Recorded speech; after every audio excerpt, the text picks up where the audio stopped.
Hello everyone, আসসালামু আলাইকুম। সবাই কেমন আছেন? আশা করি সবাই ভালো আছে। আল্লাহর রহমতে আমরা সবাই ভালো আছি।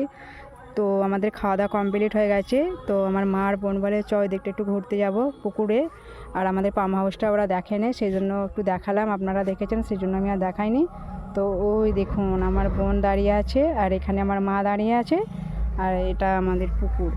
এই দেখুন আমাদের পুকুরে কত ভেঁট হয়েছে, দেখুন ভেঁট ফুল। আপনাদেরকে একটু কাছে নিয়ে এসে দেখাই ভিডিওটা। এই দেখুন বহুত হয়েছে, এগুলো আমরা ছোটোবেলায় খুবই খেতাম, খুবই ভালো লাগতো। এই দেখুন প্রচুর হয়েছে, প্রচুর। এই দেখুন কত সুন্দর, মানে বিশাল হয়েছে। এখানে আমাদের পুকুরে অনেক হিঞ্চে হয়। আমরা রোজার মাসে যখন রোজা রাখি, তো আমাদের আবুজি এখান থেকে হিঞ্চে শাক নিয়ে যায়, ওগুলো বলে বড়া করো, সেজন্য আমরা করে খাই, খুবই ভালো লাগে হিঞ্চের বড়া। কে কে খেয়েছেন অবশ্যই কমেন্ট করে জানাবেন। আর ওই দেখুন আমাদের বিল্ডিংটা দেখা যাচ্ছে, এটা হচ্ছে আমাদের বিল্ডিংটা। তো বৃষ্টি চলে এসছে অল্প অল্প, এবার আমরা বাড়ি যাব।